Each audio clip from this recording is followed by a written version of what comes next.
Shimoliy Koreya haqida qiziqarli va kam eshitilgan ma'lumotlar. Rasmiy nomi boshqacha. Shimoliy Koreyaning rasmiy nomi Koreya Xalq Demokratik Respublikasi.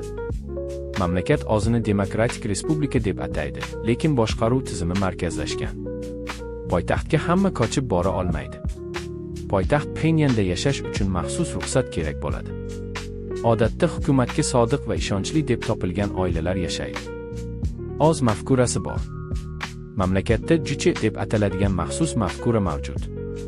Bu g'oya davlat mustaqilligi va o'z kuchiga tayanishni targ'ib qiladi.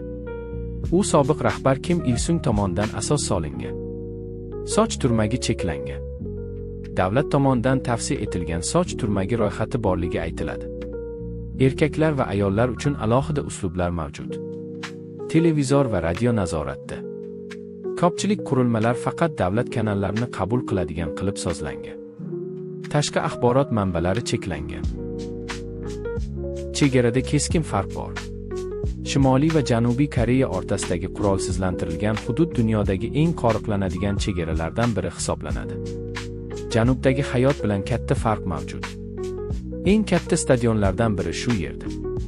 Poytaxt Pxenyanda joylashgan Rungrado 1 May stadion dunyodagi eng katta stadionlardan biri hisoblanadi. Bu yerda ommaviy parad va shoular o'tkaziladi. Arirang ommaviy shousi. Mamlakatda Mas Games deb ataladigan katta sahna ko'rinishlari bo'ladi. Eng mashhuri Arirang Mas Games. Minglab ishtirokchilar bir vaqtda sinxron harakat qiladi. Metro juda chuqur. Pyongyang metro juda chuqur qurilgan.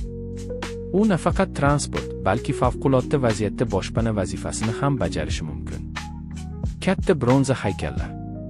Sobiq rahbarlar Kim Il-sung va Kim Jong-ilning ulkan haykallari mavjud. Fuqarolar bu haykallar oldida hurmat bajo keltirishi odatiy hol. Propaganda shaharchasi. Chegara yaqinida tashqi dunyoga ko'rsatish uchun qurilgan namuna qishloq mavjudligi aytiladi. U janub tomondan ko'rinadi, lekin doimiy aholi yashamaydi degan taxminlar bor. Basketbolga qiziqish.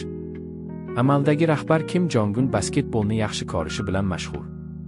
U hatto sobiq NBA yulduzi Dennis Rodmanni mamlakatga taklif qilgan.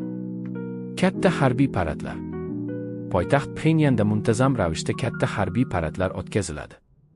Bu tadbirlar davlat televideniyesi orqali butun mamlakatga namoyish etiladi.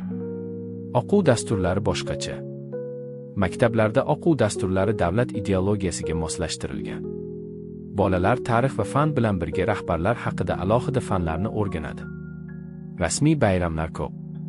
Mamlakatda rasmiy bayramlar juda ko'p va ularning har biri davlat rahbarlari bilan bog'liq. Masalan, tugilgan kunlar va muhim siyosiy sana tadbirlar bilan nishonlanadi.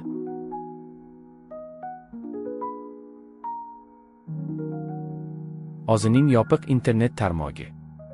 Oddiy internet o'rniga Kwangmyon deb ataladigan ichki tarmoq mavjud. Unda faqat hukumat tasdiqlagan saytlar ishlaydi. Turistlar qat'iy nazoratda. Mamlakatga kelgan sayyohlar doimo rasmiy gid bilan yuradi. O'zicha erkin harakat qilish mumkin emas. Dunyoning eng qo'riqlanadigan chegarasi. Shimoliy va Janubiy Koreya o'rtasidagi qurolsizlantirilgan hudud, Koreya qurolsizlantirilgan hududi, dunyodagi eng kuchli nazorat qilinadigan hududlardan biri.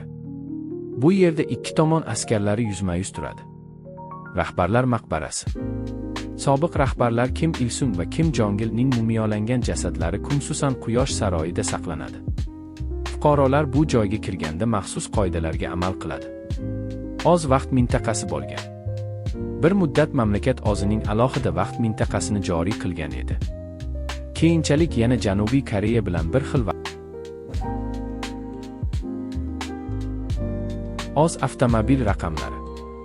Avtomobillar rasmiy ro'yxatga maxsus tartib bilan olinadi. Ba'zi mashinalar faqat yuqori martabali amaldorlar uchun mo'ljallangan. Turistlarga cheklovlar. Sayyohlar faqat rasmiy gidlar bilan harakat qilishi mumkin. Mustaqil yurish yoki fotosuratga olish joylari qat'iy nazorat ostida. Maxfiy joylar va tunnellar. Mamlakatda hukumat tomonidan maxfiy joylar va yer osti tunnellari mavjudligi haqida ko'plab mish-mishlar bor. Ba'zi manbalarga ko'ra, ular harbiy maqsadlar uchun ishlatiladi. O'z bayrog'i va madaniyati. Shimoliy Koreya bayrog'i va davlat ramzlari qat'iy nazorat qilinadi. Har qanday san'at, reklama yoki kiyimda ularni rasmiy ko'rinishdan o'zgartirish mumkin emas. Katta haykallar va maqbaralar. Poytaxtda sobiq rahbarlar Kim Il-sung va Kim Jong-ilning haykallari va maqbaralari mavjud. Fuqarolar va mehmonlar ularga hurmat ko'rsatishi majburiy. Videoga like bosing va kommentariyada o'z fikringizni qoldiring. Rahmat!